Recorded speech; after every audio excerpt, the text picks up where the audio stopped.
Dans ces 54 minutes qui me restent, je vais vous apporter un enseignement sur le seul nom qui sauve. Le seul nom qui sauve.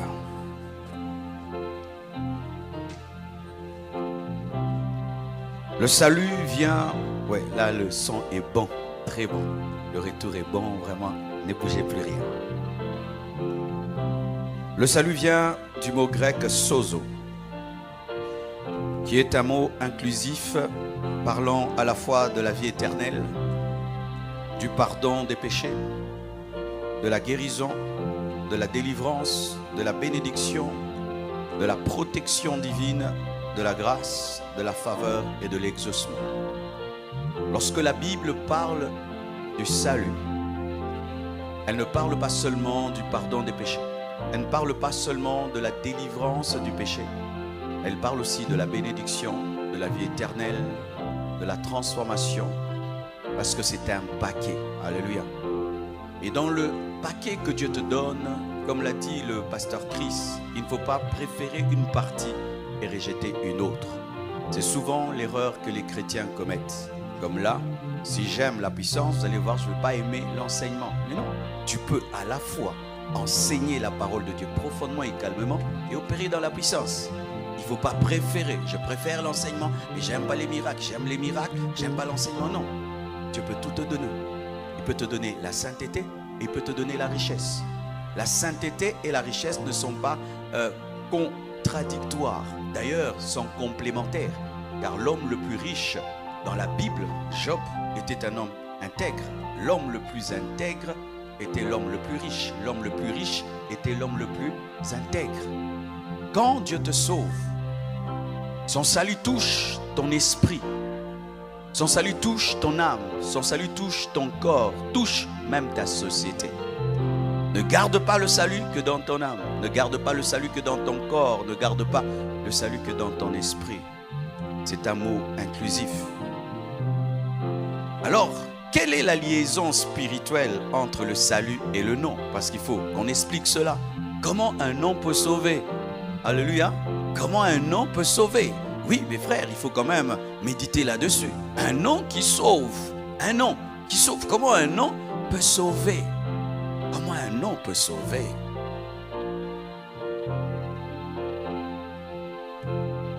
En Chronique 16, verset 35, la Bible dit: dites, sauve-nous, Dieu de notre salut, rassemble-nous et retire-nous du milieu des nations, afin que nous célébrions ton saint nom et que nous mettions notre gloire à te louer. Psaume 79, verset 9. Secours-nous, Dieu de notre salut, pour la gloire de ton nom. Délivre-nous et pardonne nos péchés à cause de ton nom. Psaume 96, verset 2. Chantez à l'Éternel, bénissez son nom, annoncez de jour en jour son salut.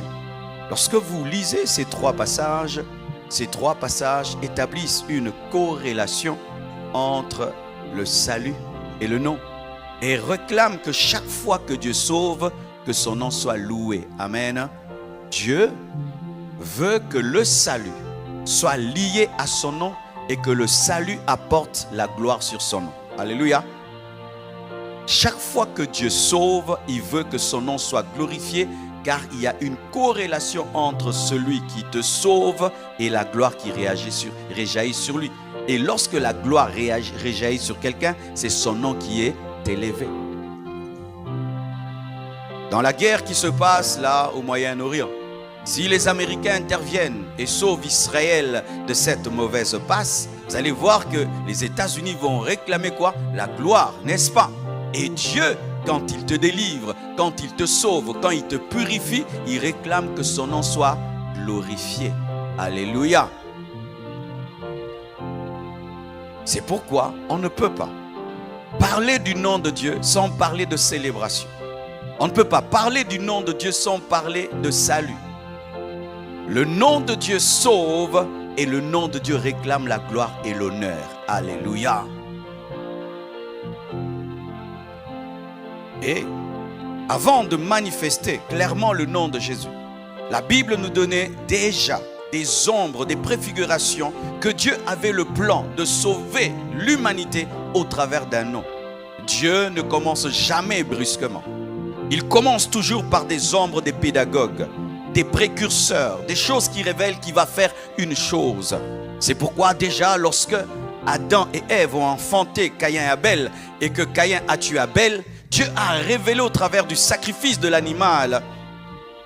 Et il a révélé au travers du sacrifice de l'animal qu'il avait agréé lorsque Abel avait donné son offrande que le salut et la justification seraient au travers d'un sacrifice. Et lorsque même Adam et Ève ont péché et que Dieu a tué un animal pour les couvrir, il révélait déjà que l'homme ne va pas être justifié par ses œuvres, mais va être justifié par l'œuvre de Dieu. Amen. Ainsi déjà, dans l'Ancien Testament, Dieu révélait qu'il y aura un temps où un nom sauvera les hommes. Et il le dit déjà dans Zacharie 14, verset 9. L'Éternel sera roi de toute la terre. En ce jour-là, l'Éternel sera le seul Éternel et son nom sera le seul nom. Joël 2, verset 32. Alors quiconque invoquera le nom de l'Éternel sera sauvé. Là on ne disait pas Jésus, on disait l'Éternel, mais le nom de Jésus était caché dans l'Éternel. Alléluia. Parce que lorsque Dieu va dans les ombres, il cache le nom de Jésus dans l'Éternel, car Jésus est éternel, mais la précision est donnée à la fin des temps. On dit c'est Jésus. Alléluia. Joël 2, 32. Alors quiconque invoquera le nom de l'Éternel sera sauvé. Le salut sera sur la montagne de Sion et à Jérusalem, comme a dit l'Éternel, et parmi les réchappés que l'Éternel appellera. C'était déjà une prophétie qui préparait la venue du nom de Jésus-Christ. Et voici maintenant l'accomplissement. Car on reconnaît un prophète par l'accomplissement de ses prophéties. Alléluia. Et le prophète Joël a annoncé. Mais quand Matthieu 1 verset 20 vient parler, ce n'est plus annoncé, c'est pour dire que la prophétie est accomplie. Ainsi nous ne disons plus l'Éternel, nous disons Jésus. Dans l'Ancien Testament, il disait l'Éternel parce qu'il n'avait pas la précision du nom. Mais aujourd'hui, ayant la précision, nous devons plus dire Jésus que l'Éternel. Alléluia, oui, tu ne peux pas être dans le Nouveau Testament, tu es l'Éternel, l'Éternel, l'Éternel. Non, tu dois dire Jésus, car la précision a été donnée. Tu ne peux pas bâtir ta vie sur l'ombre alors que tu as la lumière. Tu ne peux pas bâtir ta vie sur l'ombre alors que tu as la réalité. Pour nous, l'Éternel, c'est Jésus. Matthieu 1, verset 20 le dit. Comme il pensait. Répudier, ça veut dire répudier. Joseph voulait répudier Marie. Voici un ange du Seigneur lui apparut en songe et dit: Joseph, fils de David, ne crains pas de prendre avec toi Marie ta femme, car l'enfant qu'elle a conçu vient du Saint-Esprit. Elle enfantera un fils et tu lui donneras le nom de Jésus. C'est lui qui sauvera son peuple de ses péchés. Jésus est le seul bébé qui a choisi son nom et qui a envoyé ses serviteurs dire à sa maman le nom qu'il allait porter. Je répète, Jésus est le seul bébé qui a choisi son nom et qui a dit à ses serviteurs de dire à maman: ne me donne pas le nom de Jean, ne me donne pas le nom de Pichou, ne me donne pas le nom de Marcelo. Moi je m'appellerai Jésus, car dans le nom il y a la destinée, dans le nom il y a la prophétie, et il s'appellera Jésus. Pourquoi? Parce qu'il sauvera. Ainsi il sera l'accomplissement de la prophétie de Joël. Dis à ton voisin: ne joue pas avec le nom. Ne donne pas n'importe quel nom à ton enfant. Oh Django, oh Dragon. Ne donnez pas des noms pareils. Les enfants de Dieu prient avant de donner les noms. Oh non, tu vas t'appeler comme papa, comme maman. Et ton père avait des démons et il était poursuivi par des esprits impurs. Donnez des noms révélés. Donnez des noms révélés. Donnez des noms révélés. Si le Fils de Dieu a veillé sur le nom qu'il devait porter, tu dois veiller sur le nom que tu portes et le nom que tes enfants portent. Donnez-leur des noms gloire, succès, percée, grâce, faveur. Il y a des gens qui s'appellent petit. Ne t'appelle jamais petit. Ne t'appelle jamais petit. Donne-moi l'amen. Et Jésus a veillé porter le nom de Jésus. Et Gabriel, qui était le serviteur de Jésus, a dit à Marie, la servante de Jésus, que mon maître qui est dans ton ventre veut porter tel nom. Jésus est le seul enfant porté par sa maman qu'il a créé. Le christianisme est une folie. Tu as mal à la tête, je suis heureux. Parce que le christianisme, c'est la folie. Si tu veux comprendre la Bible logiquement, tu es déjà perdu. La Bible, c'est pour les enfants qui peuvent croire qu'un enfant peut être porté par sa maman qui l'a créé. Donne-moi l'amen. Donne-moi l'amen. Et comme une doctrine n'est jamais fondée sur un verset, voici encore d'autres versets qui le prouvent. Acte 2, verset 21. Alors, quiconque invoquera le nom du Seigneur sera sauvé. Et ce Seigneur, c'est qui? C'est Jésus. Quiconque invoquera le nom de Jésus sera sauvé. Quiconque invoquera le nom de Jésus sera sauvé. Est-ce que vous imaginez ça? Quiconque invoquera le nom de Jésus sera sauvé. Que tu sois impur, que tu sois pauvre, que tu sois riche, que tu sois noir, que tu sois blanc, quiconque, même si maintenant tu es sataniste occulte, si tu invoques, tu seras sauvé. Dire Jésus sauve. Waouh! Invoquer, pas fabriquer, pas créer, pas se débrouiller. Invoquer sauve. Quelle facilité! Quelle facilité, mes frères! On ne dit pas quiconque changera, on dit quiconque invoquera. Dieu ne nous demande pas de changer, Dieu nous demande d'invoquer pour être changé. Le problème, c'est que les chrétiens veulent d'abord changer. Non, on invoque pour être changé. Tu cries, on te sort de l'eau, c'est alors qu'on te sèche. Mais tu ne peux pas sécher si on ne t'a pas sauvé.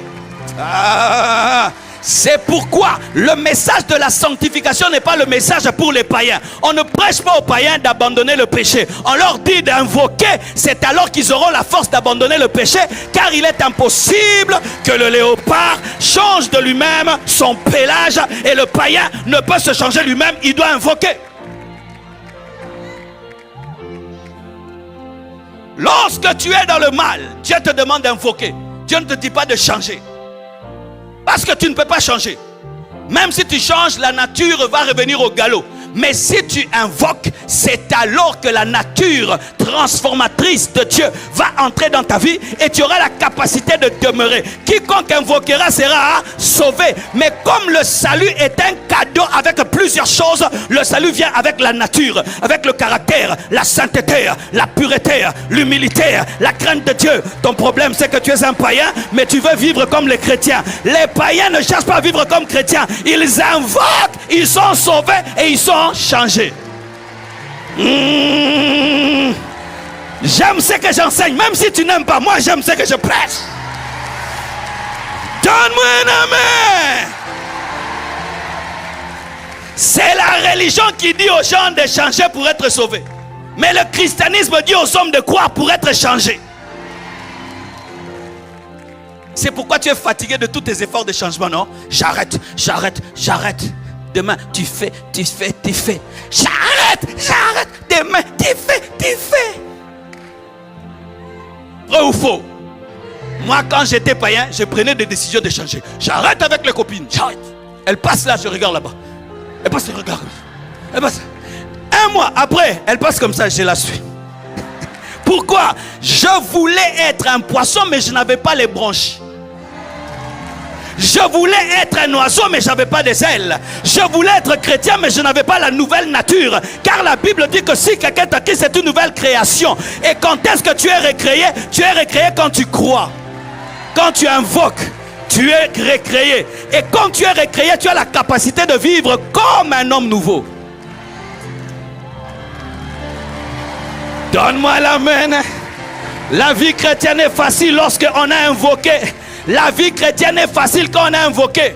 Nous avons beaucoup de gens qui disent que la vie chrétienne est difficile parce qu'en soi, ce sont des humains poissons. Oui, tu penses que tu es chrétien, mais tu n'es pas chrétien. Tu es un religieux, tu vas à l'église. C'est pourquoi la vie chrétienne est dure. C'est comme si moi, voilà, je veux vivre dans l'eau. C'est dur. Il faut me donner des bonbonnes, il faut me donner de l'oxygène et je vais ressortir de temps en temps. Mais regarde la baleine, comment elle est à l'aise. Pourquoi elle est dans son milieu? Et lorsque tu entends un homme comme Paul, si quelqu'un est en Christ, c'est une nouvelle création. Les choses anciennes sont passées, toutes choses sont devenues nouvelles. Tu dis, Paul, comment? Pourquoi? Parce que quand tu as la nature divine, vivre avec Dieu devient facile. Invoque ce soir, tu seras sauvé. Tu vois, c'est difficile. Comment je peux avoir tout ce paquet seulement en invoquant? C'est pourquoi beaucoup de musulmans n'arrivent pas à se convertir, parce qu'eux, on leur a prêché qu'il faut faire beaucoup d'efforts pour aller au ciel. Mais nous, on nous dit aucun effort, il faut croire. Tu n'as pas besoin de mourir pour toi-même pour être sauvé. Tu as besoin de croire en la mort de quelqu'un d'autre pour être sauvé. En soi, Dieu te donne un examen, mais il sait que tu vas échouer, mais il donne les réponses à son fils. Maintenant, son fils fait tout l'examen pour toi, et toi maintenant tu peux tricher par la foi, et ce qu'il a fait devient à toi, parce que c'est seulement Jésus-Christ qui a accompli la justice de Dieu, et nous seulement nous croyons en lui, et ce qu'il a fait est à nous. C'est ce qu'on appelle la justification et l'imputation. Ce qu'il fait est à toi. Nous ne sommes pas sauvés parce que c'est trop facile. Les gens n'arrivent pas à être sauvés parce que c'est trop facile. Pour devenir grand dans ce monde, il faut beaucoup d'efforts. Maintenant, aller au ciel qui dépasse les États-Unis et tout le reste, on te demande quoi? Croire. Seulement? Oui, seulement. Oui, seulement. Parce que Dieu a tout réuni dans la foi, parce qu'il est impossible que tu aies ce qu'il veut te donner en achetant. C'est pourquoi il a bradé.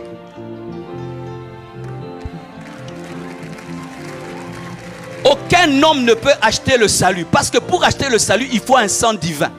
Et comme personne n'est Dieu, nous ne pouvons donner à Dieu un sang qui peut l'accepter. C'est ainsi que Dieu a donné son propre fils pour payer à ta place. Maintenant, toi, quand tu crois en son fils, ce qu'il a fait est à toi. Pour que ça soit à toi, tu ne fais pas, tu crois.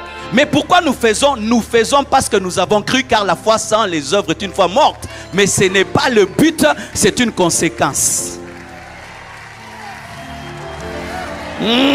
Dis à ton voisin, vive l'évangile. Dis à ton voisin, vive l'évangile. Dis à ton voisin, vive l'évangile. Dis à ton voisin, pourquoi ça? Dis pourquoi ça? Pour que personne ne dise qu'il est le premier de la classe. Car si nous sommes tous des tricheurs et que tous nous sommes entrés en regardant dans le papier du voisin intelligent, qui dira qu'il est intelligent? Ainsi au ciel il n'y aura aucun orgueilleux. Personne n'entre au ciel parce qu'il est meilleur. Personne n'entre au ciel parce qu'il est extraordinaire. Nous tous nous entrons parce que nous sommes graciés d'entrer dans l'œuvre de quelqu'un d'autre. Alléluia. Tous les jours nous allons l'adorer. Pourquoi? Nous sommes tous des graciés. Donne-moi la main. La Bible, c'est le livre le plus élevé au monde. La Bible, c'est la sagesse la plus élevée au monde. Quand j'ai commencé à lire la Bible, surtout Paul, j'arrêtais de lire, je disais, ça c'est quelle profondeur? Ça c'est comment ça? La grâce de sa gloire dans la profondeur de sa grâce. Ça veut dire quoi, la grâce de sa gloire dans la profondeur de sa grâce? Je laisse la Bible, je dis, c'est quoi ça? Il y a la profondeur de la profondeur dans la profondeur. Un jour, je suis sur Internet. On montre les zones sous-marines que je n'ai jamais vues. Là-bas, sous l'eau, là-bas, il y a des animaux qui eux-mêmes créent leur lumière. Tu les connais? Non.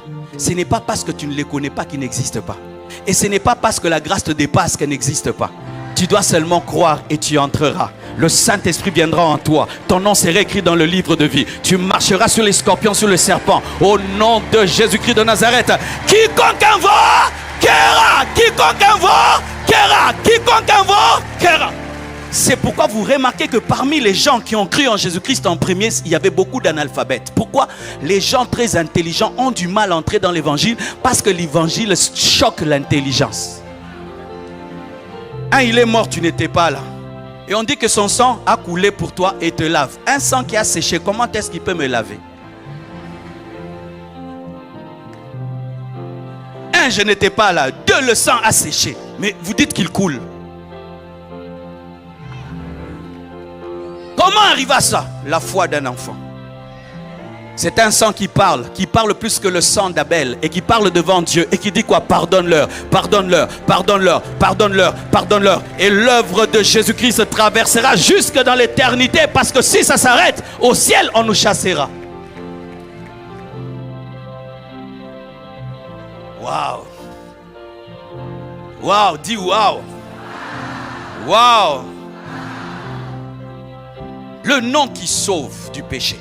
Jean 14, verset 13, la Bible dit: et tout ce que vous demanderez en mon nom, je le ferai, afin que le Père soit glorifié dans le Fils. Si vous demandez quelque chose en mon nom, je le ferai. Le nom de Jésus est la seule signature qui passe à la banque céleste. Lorsque tu signes mal, n'est-ce pas que ta banque dit on ne reconnaît pas ta signature? Tu finis avec T, aujourd'hui tu as fini avec G. De la même manière, lorsque tu vas auprès de Dieu avec ton nom, avec tes œuvres, avec tes actions, tu as mal signé. Pour bien signer, c'est au nom de Jésus. Dieu ne t'exauce pas, mais il exauce Jésus en toi. Et il faut que tu invoques le nom. C'est le nom qui permet l'exaucement. Lorsque tu as un miracle, ce n'est pas toi, mais c'est le nom de Jésus. C'est pourquoi chaque fois qu'on donnait la gloire de Dieu aux apôtres, il disait, ce n'est pas nous, mais c'est la foi au nom de Jésus. Le nom de Jésus fait marcher les paralytiques. Le nom de Jésus-Christ ouvre les portes. Le nom de Jésus-Christ donne le mariage. Le nom de Jésus-Christ ouvre les yeux des aveugles. Le nom de Jésus-Christ ouvre les oreilles des sourds. Le nom de Jésus-Christ chasse les démons. Le nom de Jésus-Christ fait que quand tu pries, Dieu t'exauce. Et si tu demandes aujourd'hui au nom de Jésus, Dieu le fera. Dieu le fera. Dieu le fera. Dieu le fera. Dieu le fera. Dieu le fera. Dieu le fera. Dieu le fera. La prière au nom de Jésus est puissante. Et le diable ne peut arrêter une prière qui est faite au nom de Jésus. Vous le croyez? Quand tu pries, signe avec le nom de Jésus. Ne dis pas ces choses. Seigneur, ça fait des années que je suis chrétien, aie pitié de moi. Dieu n'a pas pitié de toi. Dieu n'exauce que le sacrifice de son Fils. Prie au nom de Jésus. Quand tu pries au nom de Jésus, c'est pour dire quoi? Non pas mon sacrifice, mais le sacrifice de ton Fils. Parce qu'en soi, il n'y a qu'un seul sacrifice qui est accepté par Dieu. C'est le sacrifice de Jésus. Ne dis pas j'ai donné mes offrandes. Ne dis pas j'ai donné mes dîmes. Dieu n'est pas impressionné par 1000 euros. Dieu n'est pas impressionné par 10 000 euros. Mais il est impressionné par le sacrifice de son Fils. Et lorsque tu pries au nom de Jésus-Christ, tu dis quoi? Je te présente le sacrifice de Jésus. Alléluia. Je vois même des sœurs, elle est vierge, et puis elle présente sa virginité pour se marier. Eh non, on ne se marie pas parce qu'on est vierge. On se marie parce que Dieu t'a béni en Jésus-Christ. Parce que tu peux être vierge et personne ne t'épouse. Mais la prostituée se convertit. Elle croit en Dieu, elle invoque au nom de Jésus. Comme Marie de Magdala, Dieu l'a bénie. Ce n'est ni par force, ce n'est ni par puissance. C'est par Jésus. Jésus, Jésus, Jésus, Jésus. Et donne-moi la main. Même pas tes heures dans la prière. Comme j'ai prié 10 heures, Dieu va m'exaucer. Dieu n'exauce pas le temps, Dieu exauce son Fils. Comme j'ai jeûné, Dieu va m'exaucer. Dieu n'exauce pas l'estomac vide, mais Dieu exauce son Fils. Comme j'ai duré dans l'église, Dieu va me bénir. Dieu ne bénit pas l'ancienneté, Dieu bénit Jésus. C'est comme ça qu'on a des gens qui viennent devant Dieu. Seigneur, ça fait 10 ans que je suis ton serviteur, bénis-moi. Ah bon? Continue, fais même 100 ans, il n'y aura rien. Oh Seigneur, j'ai jeûné, je vais mourir. Meurs frère, il n'y aura rien. Il y a déjà une mort qui est dans ta vie, la mort de Jésus-Christ. Présentez Jésus, présentez Jésus, présentez Jésus, présentez Jésus, présentez Jésus, présentez Jésus, présentez Jésus. Arrêtez de présenter vos bonnes œuvres, car nos bonnes œuvres sont comme des habits souillés devant Dieu.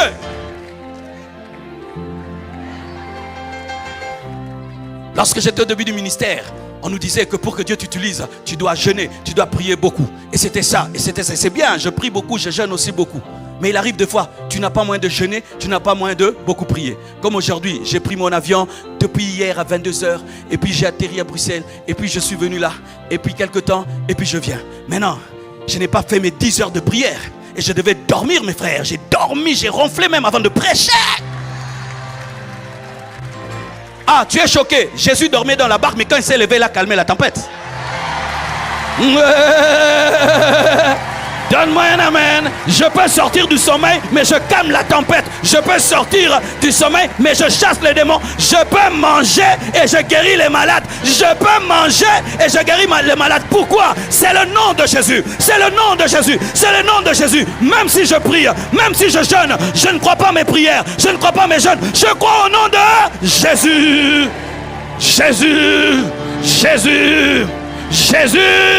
Jésus. Alors, je suis allé prêcher au Burundi. Le premier jour, je prêche. Dieu fait des grandes choses. Et puis Dieu me dit, demain, je vais me glorifier. Et puis boum, j'attrape une fièvre. Une forte fièvre. J'ai dit, Dieu, j'ai promis que demain ce sera terrible, mais j'ai la fièvre. Dieu m'a dit, mais moi je ne suis pas malade. Pourquoi tu promets les choses sur base de toi? Ce n'est pas toi le serviteur, ce n'est pas toi qui agis, toi tu n'es qu'un instrument. Si Dieu a décidé de passer par toi, même si tu rampes, il va t'utiliser. N'est-ce pas qu'il a utilisé le cadavre de l'Élysée? Alors toi qui es un peu vivant et qui bouge, Dieu va t'utiliser. Et puis je dis, Seigneur, je fais quoi? Il me dit, dors. Dors! Quelle exhortation! Je dis, pourquoi? Parce que tu as besoin de force physique pour prêcher. Alors dors. Je dis, ok, je dors. J'ai dormi. 30 minutes avant, je m'arrange, je pars. J'arrive là-bas. Des paralytiques qui marchent. L'onction tellement que les gens ont sauté sur l'estrade, m'ont poursuivi dans les bureaux. Maintenant, les fils avec lesquels je voyage me disent, papa, aujourd'hui tu avais dormi? Ou j'ai dit, vraiment j'avais dormi. Je ne te dis pas de commencer à dormir. C'est en cas de force majeure.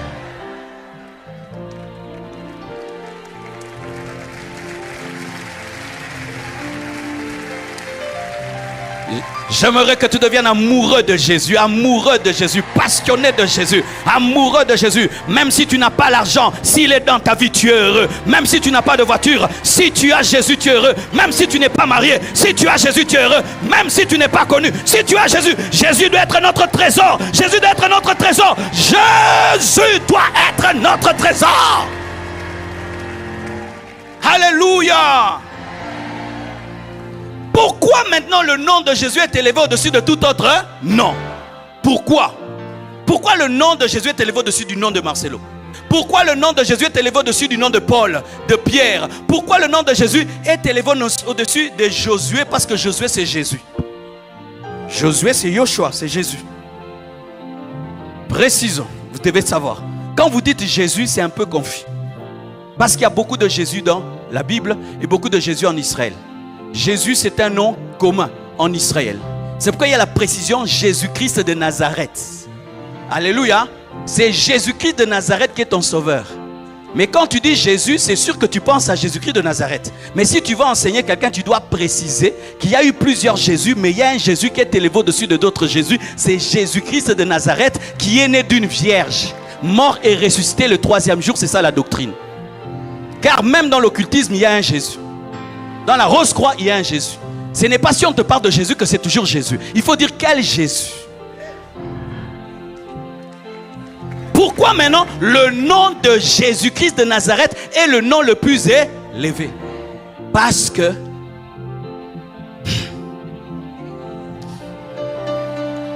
l'élévation du nom dans les principes spirituels est fonction du sacrifice est fonction du sacrifice que tu fais. C'est le sacrifice que tu fais qui détermine la grandeur de ton nom. Vous devez savoir ça. Quand on dit que Jésus a reçu le nom qui est élevé au-dessus de tout autre nom, ce n'est pas un hasard. C'est une conséquence de quelque chose. Il n'a pas regardé d'être égal à Dieu comme une proie arrachée, mais il s'est dépouillé lui-même, devenant semblable comme un simple serviteur. Et il a accepté la mort de la croix. C'est pourquoi, conséquence, Dieu lui a donné le nom qui est élevé au-dessus de tout autre nom. La conséquence du nom qui est élevé au-dessus de tout autre nom, c'est le sacrifice. Maintenant, il y a des gens aussi qui sont morts pour Dieu, n'est-ce pas? Il y a des gens qui sont morts par humilité, n'est-ce pas? Il y a même des gens qui sont morts crucifiés. Jésus n'est pas le seul crucifié. Pierre même était crucifié. Pourquoi c'est seulement lui qui est élevé au-dessus de tous les autres crucifiés? Il a l'un des noms les plus courts au monde.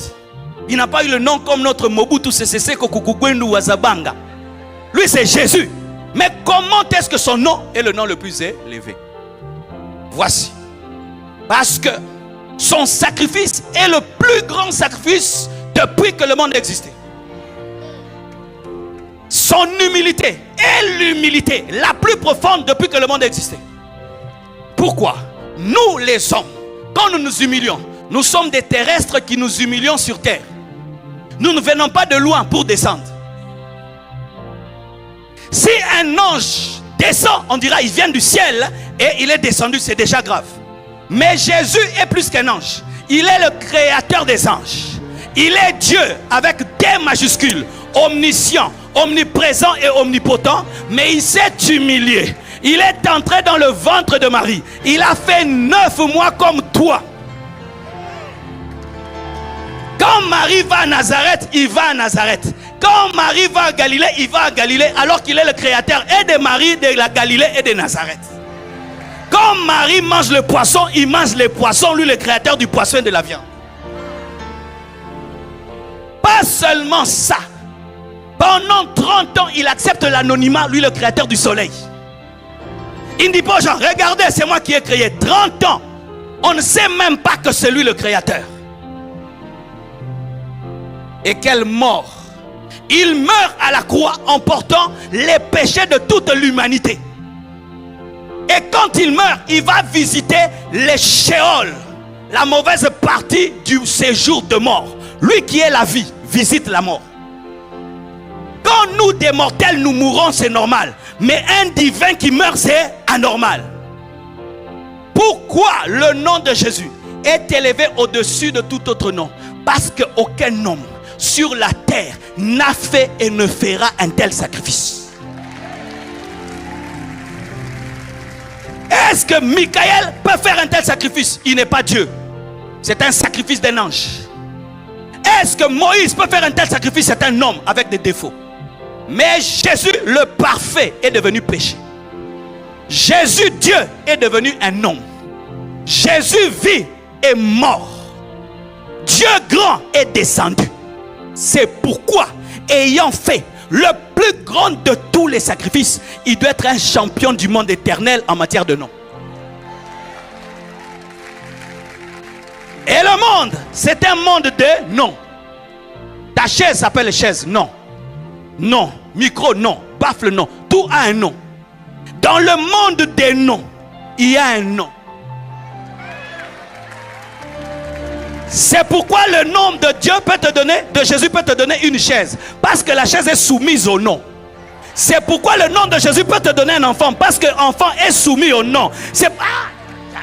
Est-ce que je prêche à quelqu'un ici? C'est pourquoi le nom de Jésus peut guérir le sida. Parce que le sida était un nom. C'est pourquoi quand Dieu créa, il demanda à Adam de donner des noms. Parce que ces noms devaient être donnés pour que Jésus domine sur ces noms. Adam était en train de préparer la domination du nom de Jésus en donnant des noms. À peine les choses sont créées, des noms sont donnés. Pourquoi? Parce qu'il y aura un nom qui dépassera tous les noms. Si Satan en personne t'apparaît, mon frère, ne tremblez pas. Il ne peut pas faire le sacrifice de Jésus pour avoir un nom au-dessus de lui.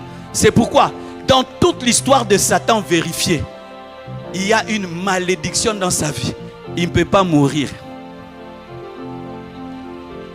Satan, où est ton tombeau? Satan, où est ton tombeau? C'est seulement celui qui meurt qui laisse un testament. Satan n'est jamais mort, ce qui fait que tu ne peux pas hériter de lui sa malédiction et ses démons. Mais Jésus mourant, la Bible dit, c'est seulement lorsque le testateur meurt que son testament entre en exécution. Mais il n'est pas seulement mort, il est aussi ressuscité. Il n'est pas seulement mort, il est aussi ressuscité. Il a vaincu la mort et il est entré dans une vie éternelle, afin que toi aussi, si tu meurs, tu vis avec lui. Hey, ya, quel salut parfait! Quel salut parfait! Le nom de Jésus est élevé au-dessus de tout nom. Au-dessus de la mort. Au-dessus de la mort. Parce que c'est le pire de tous nos ennemis, la mort. Le nom de Jésus est élevé au-dessus de la mort. Au dernier jour, tu ressusciteras. Et tu vivras éternellement dans la nouvelle Jérusalem céleste. Et jamais plus la mort ne te touchera. Il a reçu le nom qui est élevé au-dessus de tout autre nom. Et devant son nom, tout genou fléchit. Les genoux de quoi? De la maladie fléchissent. Les genoux des démons fléchissent. Les genoux des sorciers fléchissent. Lorsque le nom de Jésus est cité dans le monde spirituel, il y a des genoux qui s'abaissent. C'est pourquoi quand tu es attaqué par les démons, n'aie pas peur. Dis seulement Jésus. Dis seulement Jésus. Dis seulement. Qui a déjà eu des attaques, tu sens comme si on te bloque. Qui? Qu'est-ce que quand on fait c'est comme dans le catch américain. Quand tu es bloqué, tu cherches à taper comme ça pour que ton ami entre dans le combat, n'est-ce pas? Et quand tu es bloqué par le monde des ténèbres, et des fois même, tu n'as même pas besoin de dire Jésus. Tu dis seulement mais Satan comprend le nom qui va sortir et il te lâche. Oh, le nom de Jésus. Lorsque tu as attaqué la nuit, le nom de Jésus. Quand le monde de ténèbres t'attaque, le nom de Jésus. En son nom, tout genou fléchit au ciel, les genoux des anges, sur la terre, les genoux des rois, dans la mer, les sirènes des eaux, les sirènes des eaux, les sirènes des eaux, les sirènes des eaux. Toi qui as des sirènes, toi qui vois des maris de nuit, des femmes de nuit, le nom de Jésus. Le nom de Jésus. Le nom de Jésus. C'est plus que la bombe des Américains que tout le monde attend. Le nom de Jésus. Et quand tu dis le nom de Jésus, dis avec conviction. Jésus. Jésus.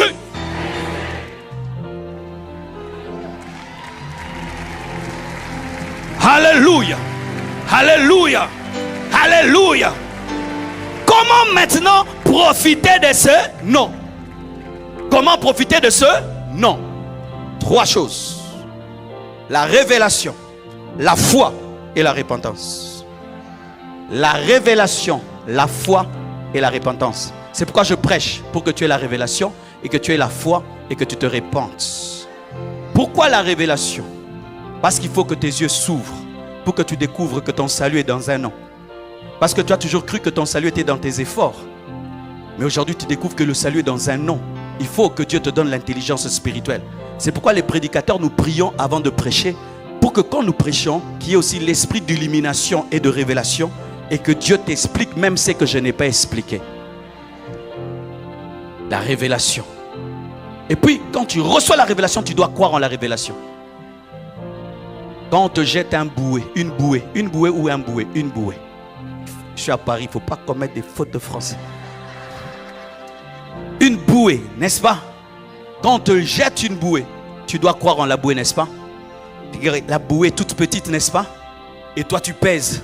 On te dit, si tu la tiens, tu seras sauvé. Il faut que tu crois.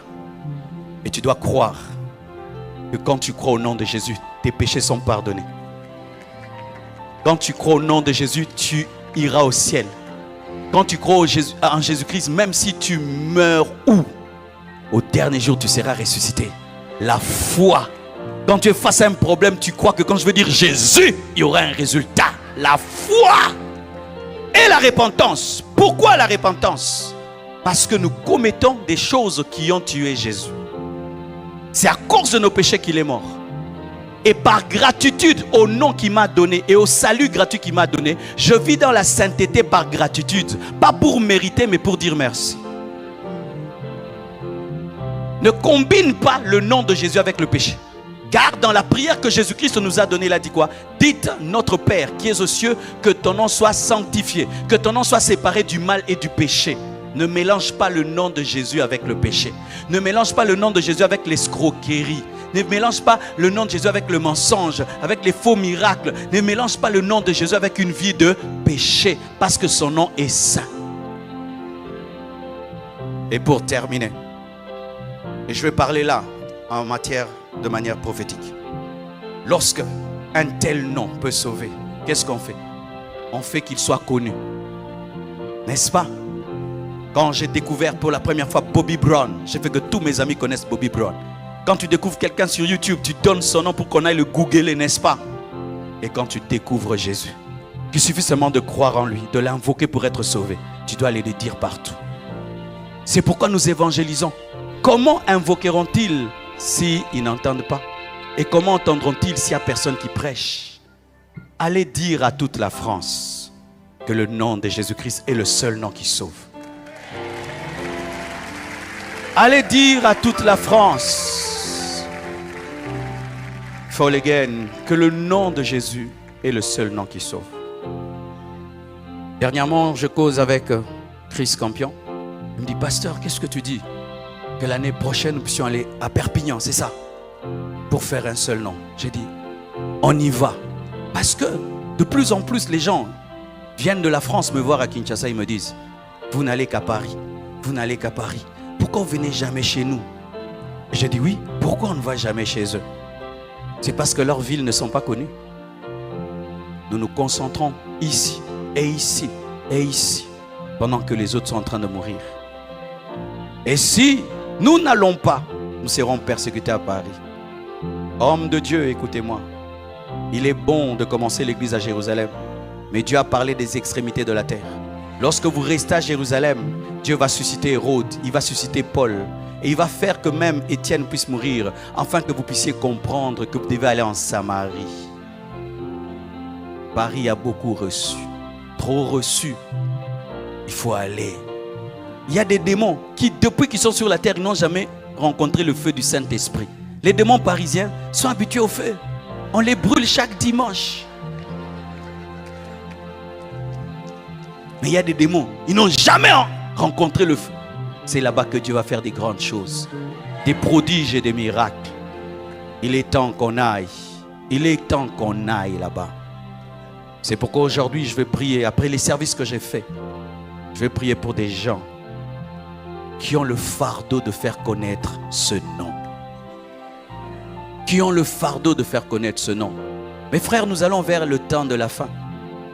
À la fin des temps, l'église doit être dans l'évangélisation et dans la mission. À la fin des temps, l'église doit pas être dans les bénédictions, bénédictions, bénédictions. Non, ce n'est pas le message du soir. Le message du soir, c'est la guerre. Le message du soir, c'est d'aller conquérir les territoires où jamais Jésus n'a été prêché, mes frères. C'est vrai que nous devons réussir dans la vie. C'est vrai qu'on doit avoir l'argent, tout ça là. Mais ce qui est essentiel pour Dieu, ce sont les âmes perdues.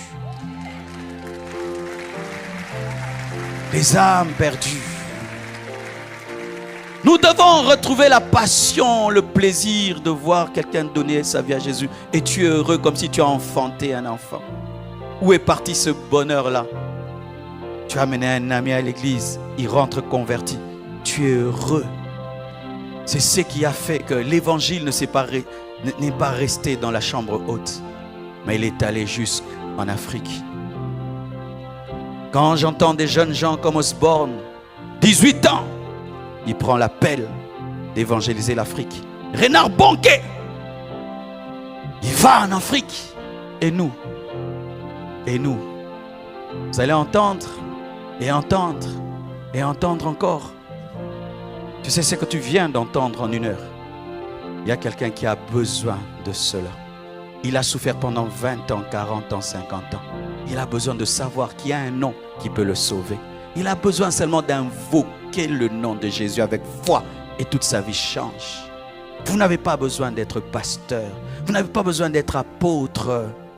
Vous avez besoin d'amour, de passion pour les âmes, de révélation, de connaissance.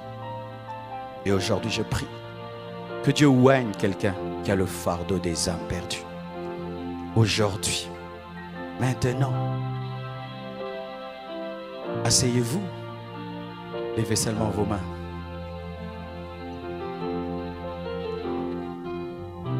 Seigneur Dieu de gloire,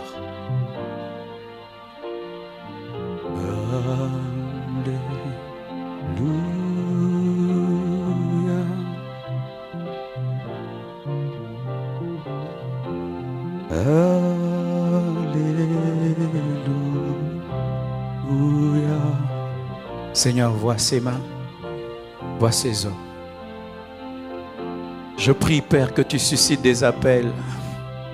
Je prie, Père, que tu suscites des appels.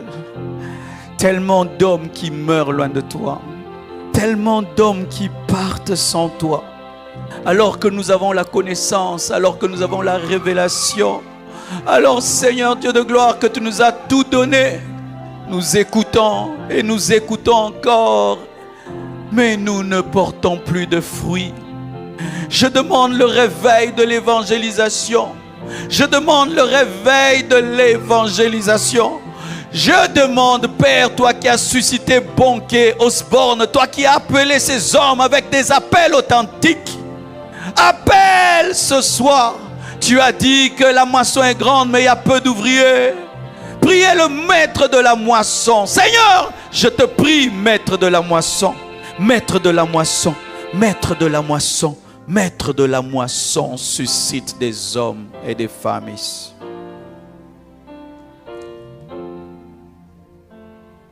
Sur la chaise où tu es assis, je prie que Dieu te donne une expérience. Une expérience. Comme le prophète Ésaïe, lors de son appel, sa bouche a été purifiée. Il a entendu l'oracle qui lui disait qui ira pour nous. Seigneur, ils sont là. Seigneur, elles sont là. Je prie pour ces hommes et ces femmes qui ont décidé d'aller porter l'évangile jusqu'aux extrémités de la terre. Remplis-les de ta présence. Remplis-les des fardeaux. Remplis-les de ton onction. Remplis-les d'autorité. Remplis-les. Que ton feu vienne sur eux. Que ton feu vienne sur eux comme au jour de la Pentecôte.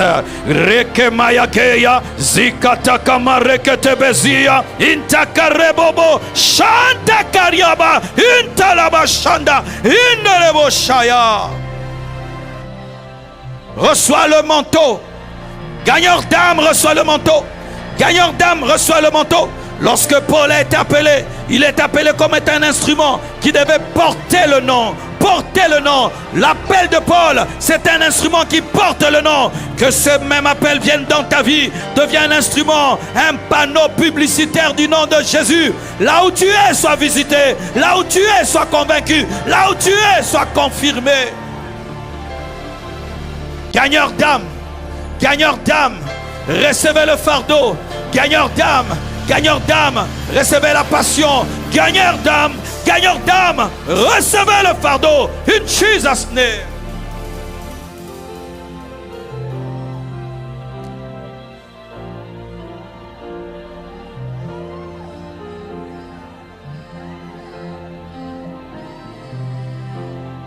Servant de Dieu, prends cette décision. Ne dis pas, je suis une femme. Il a besoin de ta bouche pour parler. Il a besoin de tes pieds pour aller vers les perdus. Il a besoin de tes mains pour toucher ceux qui sont égarés. Ne dis pas, je suis une femme. C'est une femme qui a dit aux disciples que Jésus était ressuscité, alors qu'ils étaient dans la peur et l'incrédulité. Va avec cette force. Va avec cette force.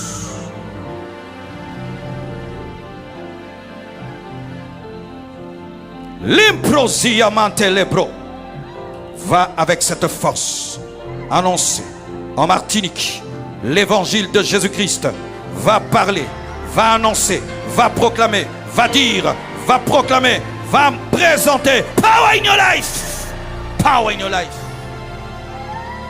Lobrosiketeya, liprayeya, innalebroya, sutekeria baba, shikebraya. Manteau sur ta vie. Shiriamazea, endalabasuya, erabashaya malebrosia. Au nom de Jésus, dis avec moi, Jésus, Jésus, je veux prêcher l'évangile.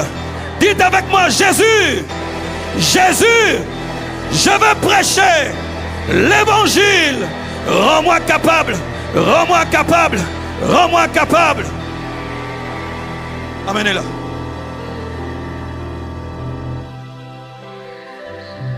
Il me reste 5 minutes. Touche ma main.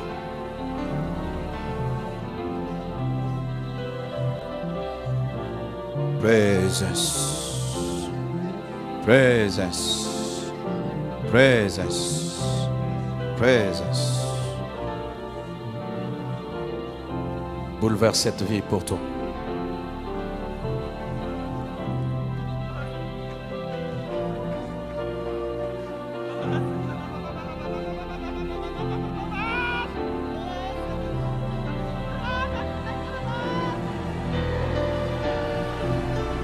Yes.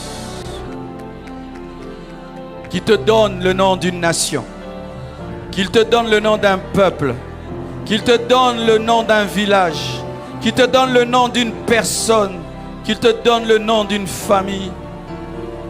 Les Macédoniens ont dit à Paul de venir vers eux, qu'il te donne une précision.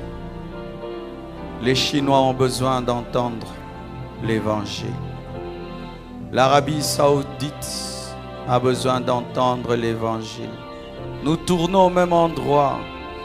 Dernièrement, j'étais à Dubaï. Il m'a dit, tu vas ouvrir une église Compassion à Dubaï. Il m'a même montré le jeune couple qui doit y aller. J'ai dit, frère, Dieu t'appelle à aller à Dubaï. Et il a pris la décision, il a accepté d'aller. Les gens vont à Dubaï pour acheter, pour être émerveillés par des constructions, mais ils oublient que les Dubaïotes ont besoin de l'évangile. Les gens y vont pour se détendre, mais ils oublient que ces hommes ont été créés à l'image de Dieu et ont besoin du salut. Que nos yeux s'ouvrent. Les chrétiens ne voient pas le monde comme les païens, étonnés par la tour Eiffel, étonnés par des immeubles et des voitures. Non, le chrétien ne regarde pas le monde ainsi. Il voit des hommes qui sont en train d'aller en enfer, qui doivent être sauvés. Et il voit des chrétiens qui doivent persévérer et aller jusqu'au bout. Nous devons voir le monde autrement, car un jour, tous ces hommes qui nous entourent ne seront plus là. Ils partiront. Et qu'est-ce qu'on leur a dit? Nous allons à l'église et nous revenons des bons cultes. Communion fraternelle, c'était merveilleux. Pensez-vous que si les apôtres avaient fait ainsi, le monde serait sauvé? Lorsqu'ils sont tombés dans le piège d'une communion fraternelle stérile, la persécution est venue. Chaque fois que l'église tombe dans une communion fraternelle qui ne porte pas des fruits, la persécution vient pour qu'on soit obligé d'aller. Que Dieu vous bénisse abondamment.